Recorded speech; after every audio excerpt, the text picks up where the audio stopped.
जय हिंद दोस्तों, कैसे हैं आप सभी। उम्मीद है आप सभी काफी बेहतर होंगे। तो भैया आज के इस वीडियो में आपके सामने मैं लेकर के आ चुका हूं कक्षा 12वीं हिंदी की एक कॉपी और एक हमारे पास भैया यहां पर है प्रश्न पत्र। तो आज के इस वीडियो में हम जानेंगे कि बोर्ड एग्जाम में आपको 18 फरवरी को जो आपका हिंदी का पेपर है इसमें आप हिंदी की कॉपी कैसे लिखेंगे। जो कि एक टॉपर छात्र होता है वह किस प्रकार से कॉपी को लिखता है, आज के इस वीडियो में हम लोग कंप्लीट समझने वाले। चलिए देख लीजिए पूरा का पूरा। देखो ये पेपर है हमारे पास कुछ इस तरीके से। ये पूरे क्वेश्चनों का सॉल्यूशन आज के इस वीडियो में आपको इस कॉपी पर देखने को मिलेगा। तो चलिए देख सकते हो यहां पर जो आपका कॉपी का जो मेन पृष्ठ है कुछ इस तरीके से लगभग रहता है। और बहुत सारी आपकी जो न्यूज चल रही है कि भैया कॉपी बदल गई है, ये हो गया वो हो गया, ऐसा कुछ नहीं है। देखो कॉपी क्या है, थोड़ा सा पैटर्न में चेंज आया है, यानी कि कॉपी की लंबाई और चौड़ाई में फर्क आया है। बाकी का चीजें जो है लगभग वही रहने वाली हैं। जैसे कि आपको भाई कॉपी में जो भरना होता है वो तो पहले जैसा ही भरोगे, है ना। क्यों ऐसा तो है नहीं कि कुछ अलग चीजें आपको यहाँ पर लिखनी है, वही चीजें जैसे यहाँ पर आप अनुक्रमांक अपना अंकों और शब्दों में, है ना। इसके बाद अपना विषय प्रश्न पत्र और इसका संकेत जो होता है, जैसे कि यहाँ पर इस पेपर का हमारा संकेत क्या है 302 DM। अब ये पेपर सेट कोड है, इस तरीके से आपको बॉक्स में भरना रहेगा, वही चीजें रहेंगी लगभग। ठीक है, यहाँ पर अपना दिन हो गया, तिथि हो गई, जो भी चीजें होती हैं डेमो के तौर पर मैं आपको ये समझा रहा हूँ कि इस तरीके से करना रहेगा। चलिए अब आ जाते हैं पेपर पे। देखो पेपर कुछ इस तरीके से यहाँ पर दिया है, इसमें नोट कह रहा है प्रारंभ के 15 मिनट परीक्षार्थियों को प्रश्न पत्र पढ़ने के लिए निर्धारित है। इसके बाद निर्देश दिए गए हैं संपूर्ण प्रश्न पत्र 2 खंडों यानी खंड का और खंड खा में विभाजित रहेगा। इसके बाद यहां से कह रहा है कि सभी प्रश्न अनिवार्य हैं। अब यहां से आ जाओ करते हैं प्रश्नों को, ध्यान से देखिएगा। पहला प्रश्न यहां से है खंड का ऑब्जेक्टिव टाइप का क्वेश्चन है और इसमें 1 नंबर प्रश्न है। तो चलिए कॉपी पर देखो कैसे लिखोगे, थोड़ा सा गौर करिएगा आप लोग। यहां से कॉपी को भैया हम पलट देंगे और आपको पटरी और पेन अपने अच्छे तरीके से लेकर के जाना है। ये चीजें तो पता होंगी ना बोर्ड एग्जाम में। इधर से लाइनिंग करेंगे इस तरीके से, पूरी कॉपी देख सकते हो यहाँ पर ये लाइनिंग करके बताई गई है। और सबसे ऊपर फ्रंट में आपको प्रश्नोत्तर संख्या 1 डाल देना है, जैसा आप लोग यहाँ पर देख भी सकते हो। इसमें आपका 1 नंबर क्वेश्चन है ना, इसमें तो आपको क्वेश्चन का आंसर लिखना होता है, तो इसलिए आपको यहाँ पर प्रश्नोत्तर संख्या 1 लिख देना है इस तरीके से। अब इसके बाद भैया आप आ जाना यहां से पहले क्वेश्चन पर, 1 का नंबर। क्वेश्चन क्या कह रहा है, कह रहा है कि माधुरी पत्रिका किस युग में प्रकाशित हुई।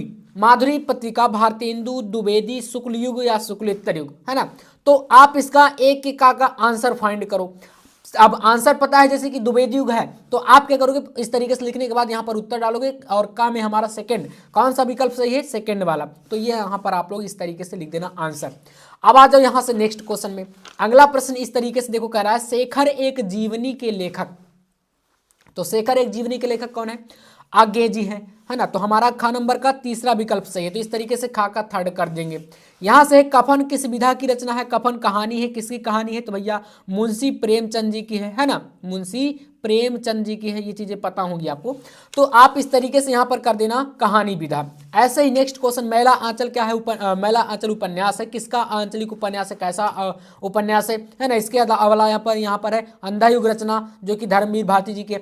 तो ये सारे विकल्प इस तरीके से आपको पहले नंबर में कर देना है। ये आपके हिंदी गद्य के 5 क्वेश्चन है जो कि ऑब्जेक्टिव टाइप के रहते हैं। अब आ जाते हैं पद्य के क्वेश्चनों में। देखो यहाँ पर आपका प्रश्न संख्या 2 का नंबर, रामचरितमानस रचना किस भाषा में लिखी है, तो अवधि में, है ना, अवधि में। तो इस तरीके से देखो यहाँ पर आप आ जाओगे और इसके आंसर लिखोगे यहाँ से प्रश्नोत्तर संख्या 2, क्योंकि यहाँ पर आप आ जाओगे दूसरे नंबर क्वेश्चन में। तो आपको प्रश्नोत्तर संख्या 2 डाल देना, फिर इसका काम है हमारा फर्स्ट सही है अवधि। इस तरीके से हम इसको सही कर देंगे। नेक्स्ट आ जाओ, अगला क्वेश्चन है परमाल रासो रचना का काल। परमाल रासो रचना का काल कौन सा, आदिकाल या भक्तिकाल या आपका रीतिकाल या आधुनिक काल। तो ये आदिकाल का है ना, आदिकाल, ये आपका सही है, इस तरीके से कर देना आदिकाल। इसी तरीके से छायावाद की रचना नहीं है, छायावाद की रचना इनमें से कौन सी नहीं है। देखो आपके सामने 4 ऑप्शन दिए गए हैं। कामायनी जो कि जयशंकर प्रसाद जी का छायावाद का ही है ना। और यहाँ पर साकेत, ये आपका सरोज स्मृति नौका विहार, है ना। तो यहाँ पर आपका हो जाएगा कौन सा, साकेत, जो कि धर्मवीर भारती जी मैथिली सेनगुप्त जी का है। और ये आपका जो है छायावाद युग का नहीं है। चलिए इसको कर लीजिएगा। इसके बाद आ जाइए, सुमित्रा नंदन पंत नौका विहार कविता की रचना किस स्थान पर रहकर करी थी। तो यहाँ पर आपके पास ऑप्शन दिए गए हैं, जिसमें इलाहाबाद यानी प्रयागराज आप कर सकते हो। इसी के साथ एक और क्वेश्चन है, वेदना की प्रतिमूर्ति किस कवयित्री को कहा गया है, तो महादेवी वर्मा जी को। ये हमारे 10 क्वेश्चन कंप्लीट यहाँ से हो जाएंगे। इधर आप आ जाओगे, देखो जैसे मैं बता रहा हूं वैसे ही कॉपी पर सेम चीजें आपको करनी रहेंगी, ठीक है। आप अगर इस तरीके से करोगे तो यहां से पूरे आपका जो 10 अंक है वो मिल जाएगा, इतने में इतना पूरा 10 नंबर का पोर्शन था ये। यहां से प्रश्न संख्या 3 आपका स्टार्ट है। इसमें कह रहा है कि दिए गए गद्यांश पर आधारित निम्नलिखित प्रश्नों के उत्तर दीजिए। अब ये आपके पास एक जो है गद्यांश है, ये जो होता है टोटल आपका 10 अंक का पूछता है। कितने नंबर का है ये? 10 अंक का है। अब इसमें कह रहा है कि जन का प्रवाह अनंत होता है, सहस्त्रों वर्षों से भूमि के साथ राष्ट्रीय जन ने तदात्म प्राप्त किया है। यहां तक अंडरलाइन है। जब तक सूर्य की रश्मियां नित्य प्रातःकाल भुवन को अमृत से भर देती हैं, तब तक राष्ट्रीय जन का जीवन भी अमर है। इतिहास के अनेक उतार चढ़ाव पार करने के बाद भी राष्ट्रीय निवासी जन नई उठती लहरों से आगे बढ़ने के लिए अजर अमर है। इधर आ जाओगे नेक्स्ट पेज पर, तो यहाँ पर देख सकते हो ये पूरा दिया है इस तरीके से। इसके 5 प्रश्न आपको सॉल्व करने हैं। फिर इसी का एक अथवा पोर्शन भी रहता है। मान लीजिए आपको ये वाला नहीं बना तो आप इस अथवा वाले को कर सकते हो, समझ रहे हो ना। तो चलिए हम इसको सॉल्व करते हैं, यानी कि गद्यांश कैसे करें, क्योंकि भाई 10 नंबर का होता है। तो इस तरीके से आप आ जाओगे, यहाँ पर प्रश्नोत्तर संख्या 3 डाल देना है कॉपी पर, जैसे मैं दिखा रहा हूँ सेम ऐसे ही पूरा का पूरा हल करिएगा आप लोग। यहाँ से प्रश्न संख्या 3 है ना ये, तो 3 का आपको इस तरीके से लिख देना है उत्तर, प्रश्नोत्तर संख्या 3। इसके बाद संकेत काले पेन से लिखिएगा, काला और नीला पेन जहां पर जैसे मैं बता रहा हूं ऐसे ही यूज करिएगा। 95+ जब आपका हिंदी में ना आए तब आप लोग मेरे चैनल पर आकर कमेंट करिएगा कि भैया आपने गलत बताया था, बल्कि ऐसा होगा नहीं, क्योंकि आपके आने वाले हैं हिंदी में 95+ अगर ऐसे लिख करके आओगे। बिल्कुल जेन्युइन और एकदम बेहतरीन तरीका आपको बता रहा हूं, कम समय में अच्छे नंबर ला सकते हो। देखो यहाँ पर संकेत में आपको जैसे इसको कर रहे हो ना, तो शुरू के इसके 2 से 3 शब्द और लास्ट के 2 से 3 शब्द इसी पैराग्राफ के ले लो। ये हो जाता है संकेत कि हाँ आपने इसको किया है इस तरीके से, है ना। जन का प्रवाह डॉट डॉट डॉट करना होता है, जैसे यहाँ पर ये पहला प्रश्न कह रहा है कि जन का प्रवाह किस तरह का होता है। जन का प्रवाह अनंत होता है, इसी में आंसर है, ये देख सकते हो। तो आप इसका आंसर लिख दोगे इस तरीके से, जन का प्रवाह अनंत होता है। सेकंड क्वेश्चन क्या कह रहा है, चलिए पूरे पैराग्राफ में ही आपको मैं सॉल्व करके बता रहा हूँ। पाठ का शीर्षक और लेखक, तो भाई यहाँ पर जन का प्रवाह अनंत होता है, सहस्त्र वर्षों से भूमि के साथ राष्ट्रीय जन, राष्ट्र का स्वरूप से है, ये वासुदेव शरण अग्रवाल जी हैं इसके आपके लेखक। तो इसका आंसर इस तरीके से, पाठ का शीर्षक आपका राष्ट्र का स्वरूप, लेखक हो जाएंगे डॉक्टर वासुदेव शरण अग्रवाल। ये 2-2 नंबर के प्रश्न है, 4 नंबर यहाँ मिल गए। रेखांकित अंश की व्याख्या करिए, मतलब आपको इसकी व्याख्या करनी है, कौन से अंश की, ये जो रेखांकित है। जन का प्रवाह अनंत होता है, सहस्त्रों वर्षों से भूमि के साथ राष्ट्रीय जन ने तादात्म्य प्राप्त किया है, यहां तक नीचे लाइन खींचिए ना, इसी की व्याख्या करनी है। तो कुछ इस तरीके से आओगे और काले पेन से हेडिंग डाल दोगे रेखांकित अंश की व्याख्या, और फिर इसकी व्याख्या अपने शब्दों में कर देना है, जैसे यहां पर करके बताया गया है कि प्रत्येक राष्ट्र का इतिहास निरंतर बदलता रहता है। समझ रहे हो, कोई भी राष्ट्र है हमेशा एक जैसा नहीं रहेगा, उसका इतिहास बदलता रहता है, उतार चढ़ाव आते रहते हैं, किंतु राष्ट्र के निवासी की श्रृंखला निरंतर चलती रहती है, ये इसकी व्याख्या हो जाएगी। और इसके बाद यहां से आ जाओगे अगले क्वेश्चन पर। शॉर्ट में सारी चीजें बता रहा हूं, मतलब कम समय में अच्छे नंबर लाने का तरीका है। सूर्य की रश्मियों का क्या प्रभाव पड़ता है, तो इसी में हम आते हैं और इसमें आंसर देखते हैं। देखो, जब तक सूर्य की रश्मियां नित्य प्रातः काल भुवन को अमृत से भर देती हैं, तब तक राष्ट्रीय जन जीवन भी अमर है। तो इस तरीके से आपका इसका पूरा आंसर यहां से हो जाएगा। देखो, सूर्य की रश्मियों के प्रभाव से राष्ट्रीय जन का जीवन भी अमर है, ये इसका आंसर है चौथे क्वेश्चन का। पांचवा प्रश्न है, राष्ट्रीय जन ने किसके साथ तादात्म्य प्राप्त किया है या स्थापित किया है। तो राष्ट्रीय जन ने किसके साथ किया है भैया, यहां पर इसी में आइए मैं दिखाता हूं आपको। राष्ट्रीय जन ने किसके साथ, तो भूमि के साथ, ये देखो भूमि के साथ, तो इसी में आंसर है ना। तो इसीलिए कहा जाता है कि पैराग्राफ को ध्यान से पढ़ो, आंसर मिल जाएगा। ये आपका 5वां क्वेश्चन का आंसर, भूमि के साथ तादात्म्य बनाए हुए या प्राप्त किया है। तो ये हमारा प्रश्न संख्या 3 यहां से कंप्लीट। आइए अब देखते हैं, एक हमने कर दिया इसको, अब अथवा वाला छोड़ करके आपको यहां पर नेक्स्ट क्वेश्चन में आ जाना है, जो कि यहां से प्रश्न संख्या 4 है। चौथा प्रश्न कह रहा है कि दिए गए पद्यांश पर आधारित निम्नलिखित प्रश्नों के उत्तर दीजिए, और इसमें कुछ इस तरीके से पैराग्राफ दिया है। मुझे फूल मत मारो, मैं अबला बाला वियोगिनी, कुछ तो दया विचारो, होकर मधु के मीट मदन पटु तुम कटु गरल नगारो, मुझे विकलता तुम्हें विफलता ठहरो श्रम परिहारो, नहीं भोगनी यह मैं कोई जो तुम जाल पसारो, बल हो तो सिंदूर बिंदिया हर नेत्र निहारो, रूप दर्प कंदर्प तुम्हें तो मेरे पति परवारो, लो यह मेरी चरण धूलि उस रति के सिर पर धारो। ये पूरा पैराग्राफ है।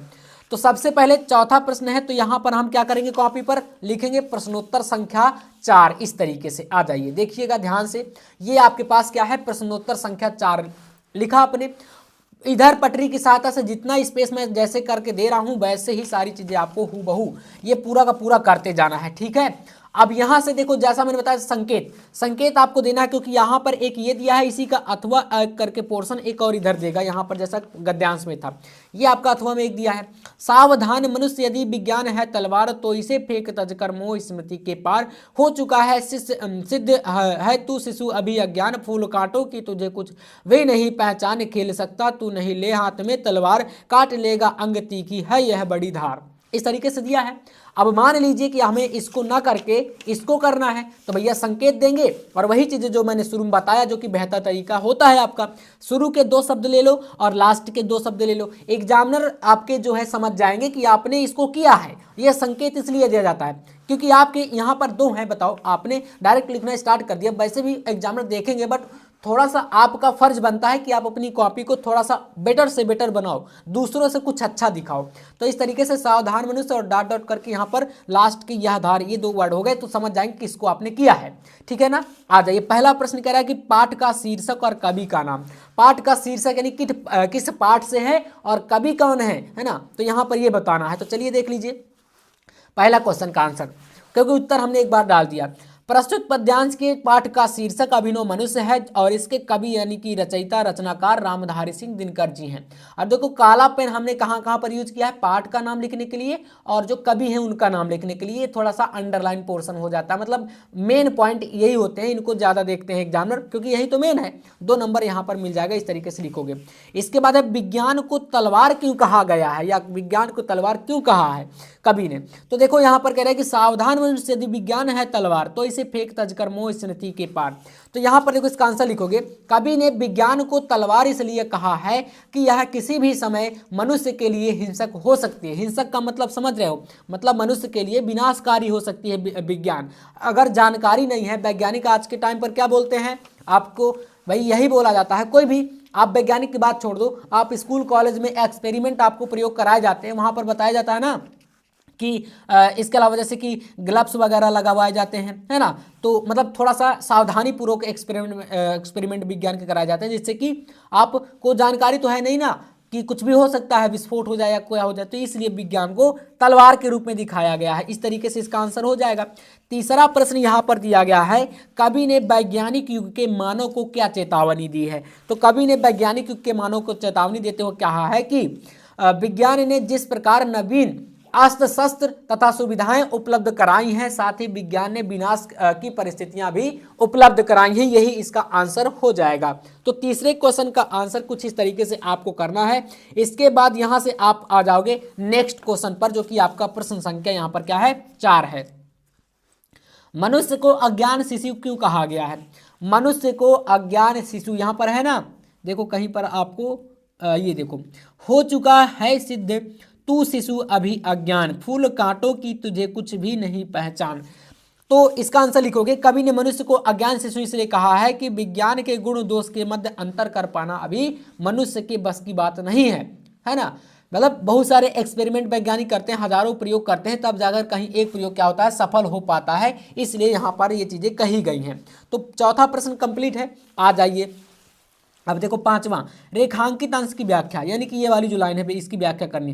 काट लेगा अंग तीखी है बड़ी यह धार, इस वाली लाइन की व्याख्या करनी है। तो देखो इसकी व्याख्या करने के लिए आप इस तरीके से आओगे, यहाँ से हेडिंग डालोगे रेखांकित अंश की व्याख्या, इसके नीचे आप लाइन भी खींच सकते हो काले पेन से, इस तरीके से, है ना। कवि ने मनुष्य को कहा है कि अगर तनिक भी विज्ञान को समझने में गलती करता है तो तेरे खुद के ही पैर या अपने अंग ही कट सकते हैं। समझ में आया। ये इसका मतलब 2-2 नंबर के 5 प्रश्न आपको यहाँ पर 10 नंबर मिल जाएंगे। इसके बाद यहाँ पर आप आ जाओगे प्रश्न संख्या 5 में, और इसमें पूछेगा आपसे जीवन परिचय। ठीक है, तो चलिए भैया, जीवन परिचय जो कि साहित्यिक परिचय आपका कक्षा 12वीं में 5-5 अंक के लिए कवि और लेखक दोनों के मिलाकर के आते हैं। कैसे लिखना है देखते हैं। पहला प्रश्न है 5 के काम में कवि परिचय लेखक का परिचय, जो कि निम्नलिखित में से किसी एक लेखक का साहित्यिक परिचय देते हुए उनकी प्रमुख रचनाओं का उल्लेख करिए। 80 शब्दों में इसको करना है। Hazari Prasad Dwivedi, Harishankar Parsai, doctor APJ Abdul Kalam. चलिए यहां से आ जाते हैं इस तरीके से प्रश्न संख्या 5 में। इसमें आप इस तरीके से पहले लिखोगे प्रश्नोत्तर संख्या 5, फिर का नंबर डालोगे, का फर्स्ट यानी कि हजारी प्रसाद द्विवेदी जी। चलिए देखिएगा, सिंपल से यहाँ पर मैं आपको ट्रिक से बताऊंगा, ऐसे लिख करके आओगे नंबर अच्छे मिलेंगे। यहाँ पर है, पहले थोड़ा सा आप इनका जीवन परिचय बता दीजिए शॉर्ट में। तो यहाँ से लिखा गया आचार्य हजारी प्रसाद द्विवेदी का जन्म बलिया जिले के दुबे का छपरा नामक गांव में एक सरयू पारीण ब्राह्मण परिवार में हुआ था। और कब हुआ था? सन 1907 ईस्वी को, है ना। और पारिवारिक परंपरा के अनुसार इन्होंने प्रारंभ में संस्कृत का अध्ययन किया और सन 1930 ईस्वी में काशी विश्वविद्यालय से ज्योतिषाचार्य की परीक्षा उत्तीर्ण की और भारत सरकार ने इन्हें 1957 में पद्म भूषण की उपाधि से सम्मानित किया या प्रदान की। और इनका देहांत जो है 19 मई सन 1979 को हो गया। फिर यहाँ पर साहित्यिक परिचय भाई बहुत इंपॉर्टेंट होता है, तो साहित्यिक परिचय हेडिंग डाल दीजिएगा। यहाँ पर लिखिएगा आधुनिक युग के गद्यकारों में आचार्य जी का महत्वपूर्ण स्थान है। उनकी रचनाओं में प्राचीनता और नवीनता का अपूर्व समन्वय हुआ है। उनके विषय विवेचन में गंभीरता और शालीनता स्पष्ट रूप से प्रतिबिंबित होती है। द्विवेदी जी निबंधकार, उपन्यासकार एवं ललित निबंधकार के रूप में हिंदी साहित्य में अपनी बेहद सेवाएं प्रदान की हैं। इनकी कुछ प्रमुख कृतियां यानी कि जो रचनाएं हैं वो इस तरीके से आप लिखोगे। यहाँ पर उपन्यास में आप इनके लिख सकते हो बाण भट्ट की आत्मकथा, चारु चंद्रलेख, और निबंध संग्रह की बात कर लेते हैं तो अशोक के फूल हो गए, कूटज हो गए, विचार प्रवाह हो गए। अब ये तो हुआ भैया लेखक परिचय। अब आ जाते हैं यहाँ से 5 के खा में। देखो यहाँ पर है किसी एक कवि का, और यहाँ पर कवि परिचय भी वही सेम 5 अंक के लिए पूछेगा आपसे। तो देखिएगा यहाँ से 80 शब्दों में देना है। कौन कौन से पूछे गए हैं? अयोध्या सिंह उपाध्याय यानी हरिऔध, जयशंकर प्रसाद और आज्ञे जी। तो यहाँ से आपको लिख देना है इस प्रकार से, जयशंकर प्रसाद जी का काफ़ी महत्वपूर्ण ये परिचय है। तो इस तरीके से आओगे और यहाँ पर डालोगे सबसे पहले इधर प्रश्नोत्तर संख्या 5, और खा में आपका सेकेंड नंबर में दिया है जयशंकर प्रसाद का साहित्यिक परिचय। देखिएगा इस तरीके से यहाँ से लिखना है। जयशंकर प्रसाद जी का जन्म सन 1889 ईस्वी काशी के एक धनी परिवार में हुआ था और इनके पिता का नाम श्री देवी प्रसाद था। 12 वर्ष की अवस्था में पिता एवं 15 वर्ष की अवस्था में माता का निधन हो गया था और इन्होंने घर पर ही रहकर विभिन्न भाषाओं का ज्ञान प्राप्त किया। प्रसाद जी की राजक्षमा यानी क्षय रोग जिसे बोलते हो के शिकार होने के कारण 48 वर्ष की आयु में 14 नवंबर सन 1937 ईस्वी को इनका निधन हो गया था। ये तो जीवन परिचय है। इनका साहित्यिक परिचय भी देना होता है ना। साहित्यिक परिचय के बिना आपको नंबर नहीं मिलेंगे, ये चीजें याद रखिएगा। तो देखिए साहित्यिक परिचय यहाँ पर जयशंकर प्रसाद जी आधुनिक हिंदी साहित्य की गौरवपूर्ण विभूति हैं। ये छायावाद के प्रवर्तक, उन्नायक और प्रतिनिधि कवि है। प्रसाद जी ने अपने काव्य में मानवीय मूल्यों की प्रतिष्ठा की है। कामायनी में मनु को संकीर्णता के धरातल से ऊपर उठाकर आनंद की व्यापक भूमि तक ले जाया गया। वे आध्यात्मिक आनंदवाद के अन्वेषण में चिंतनशील हैं। उनके काव्य में हृदय की आकुलता या उनके संपूर्ण काव्य में विभिन्न रूपों में व्याप्त होती है। इनकी कुछ प्रमुख कृतियां यानी रचनाएं देख लीजिए। जैसे कि काव्यों में बात कर लेते हैं इनके चित्राधार, कानन कुसुम, करुणालय हो गया। नाटक में कल्याणी, परिणय, स्कंदगुप्त, कहानी इनकी है आकाशदीप, इंद्रजाल, आंधी। और इनके उपन्यास हो गए कंकाल, तितली और इरावती, जो कि अपूर्ण रहा, यानी कि इसको पूरा ये नहीं लिख पाए थे। ये आपके हो जाएंगे भैया यहाँ से कवि परिचय और लेखक परिचय दोनों कंप्लीट। अब यहाँ से प्रश्न संख्या 6 देखिएगा। पूरा मैं A to Z सारी चीजें बता रहा हूँ। अगर मैं हूबहू जैसा बता रहा हूँ, सेम चीजें करके आओगे तो आपका अगर कोई 5 अंक का प्रश्न है तो 5 में 5 मिलेंगे। यानी आप अभी तक जितने नंबर के क्वेश्चन करके आए हो पूरा मिलेगा। और यही तरीका होता है 95+ स्कोर करने का। आप खुद ही देख लो, यहाँ पर कॉपी में हैंड राइटिंग या जो भी चीजें हैं सब अगर ऐसे बना के आते हो अच्छे से नंबर आपको मिल जाएंगे। 6था प्रश्न है, ये भी 5 अंक का है। देखो, लाटी कहानी का कथा वस्तु का सार, अधिकतम शब्द सीमा 80 है। और अथवा में दिया है ध्रुव यात्रा कहानी। तो 2 में से कोई एक करना है क्योंकि अथवा लगा। चलिए देखते हैं यहाँ पर कहानी में ध्रुव यात्रा कहानी को कैसे लिखना है। काफी इंपॉर्टेंट ये कहानी है और इसमें सबसे पहले आपको डाल देना है इस तरीके से यहाँ पर प्रश्नोत्तर संख्या 6, बिकॉज ये क्वेश्चन आपका 6 नंबर में पूछा है। देख सकते हो यहाँ पर 6 नंबर क्वेश्चन के अंतर्गत है। तो यहाँ से आप हेडिंग डाल देना ध्रुव यात्रा कहानी का उद्देश्य और यहाँ से लिखना स्टार्ट करेंगे। आलोच्य कहानी ध्रुव यात्रा का मूल उद्देश्य प्रेम की पवित्रता और पराकाष्ठा की विवेचना एवं वचन पालन के महत्व को प्रतिष्ठित करना है। कहानीकार के अनुसार वैयक्तिक सुखों की अपेक्षा सार्वभौमिक और अलौकिक उपलब्धि श्रेयस्कर है।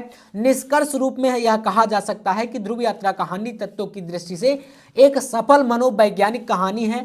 कहानी के कथानक में प्रेम में निहित त्याग और समर्पण के अंतर्द्वंद की बड़ी कुशलता से व्यक्त किया गया है। और यद्यपि कहानी का कथानक स्पष्ट, चुटीला और मार्मिक है, किंतु पात्रों के अंतर्द्वंदों की अभिव्यक्ति के कारण कुछ उलझ सा गया है ना। कहानी का कथाकार का आरंभ बड़ी तेजी से हुआ, तेज गति से हुआ, आगे चल करके धीमा पड़ गया।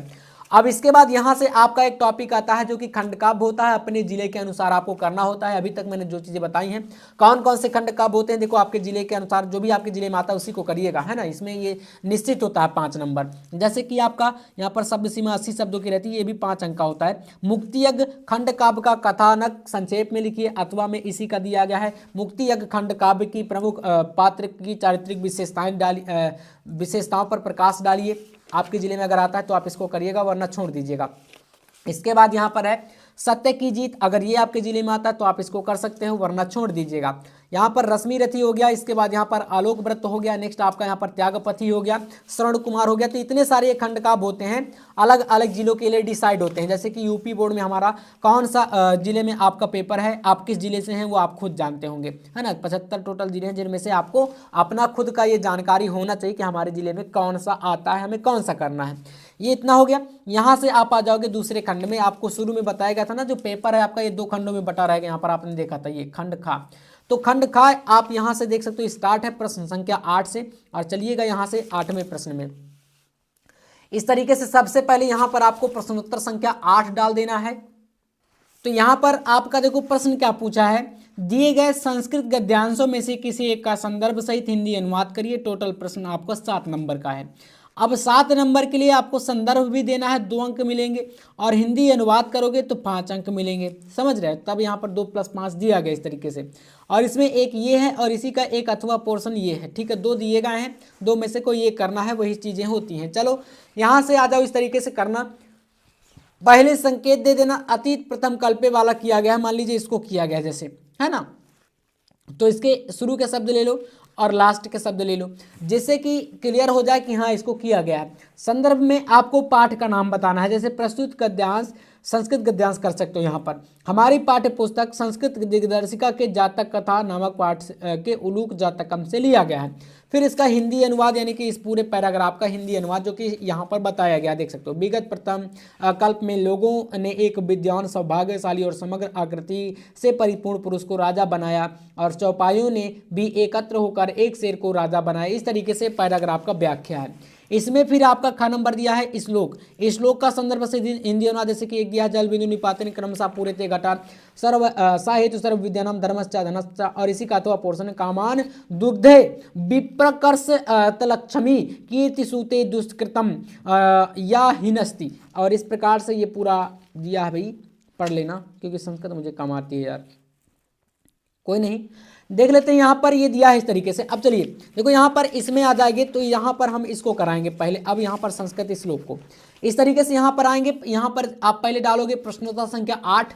यहाँ पर श्लोक जल बिंदु निपातन वालों को किया है ना, तो इसके शुरू के 2 शब्द और लास्ट के 2 शब्द ले लेना, या हो जाएगा यहाँ पर पूरा इसका संकेत और इसका संदर्भ। प्रस्तुत श्लोक संस्कृत दिग्दर्शिका के सुभाषित नानी नामक शीर्षक से लिया गया, इस तरीके से हो जाएगा। अनुवाद में यहाँ पर देखो, जल बिंदु निपातन क्रमशः पूर्णते घटा, मतलब कि जल की एक एक बूंद गिरने से क्रमशः घड़ा भर जाता है। उसी प्रकार से सा हेतु सर्व विद्यानाम धर्मश्च धनश्च कह रहा है, तो यहाँ पर कह रहा है कि समस्त विद्याओं, धर्म और धन भी इसी प्रकार लगातार संग्रह करने से बढ़ते हैं। ये हो जाएगा इसका।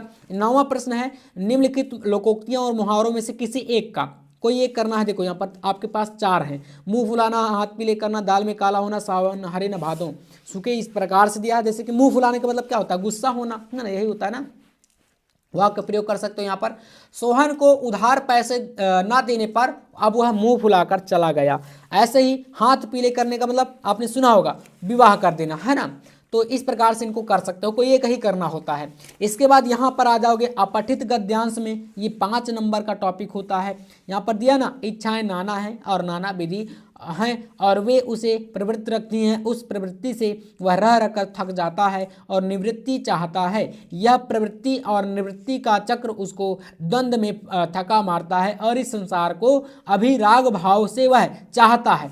इसके 3 प्रश्न हैं, ये फर्स्ट सेकंड थर्ड 3 प्रश्न, मतलब कि एक प्रश्न 2 अंक का, दूसरा प्रश्न 2 अंक का और तीसरा प्रश्न 1 अंक का, तब जाकर 5 नंबर इसके मिलते हैं। तो ये तीनों के देखो यहाँ पर पूरे आंसर बताए गए। इस तरीके से आपको इसी पैराग्राफ से ढूंढ करके पूरा लिखना होता है, ये कहीं बाहर से नहीं लिखोगे।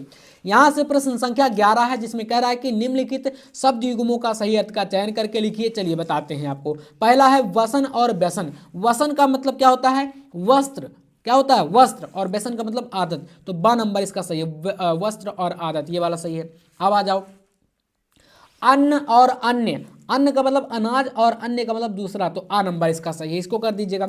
यहाँ पर नेक्स्ट क्वेश्चन करा कि निम्नलिखित शब्द युग्मों से में से किसी एक शब्द के 2 सही अर्थ लिखिए। जैसे कि चपला।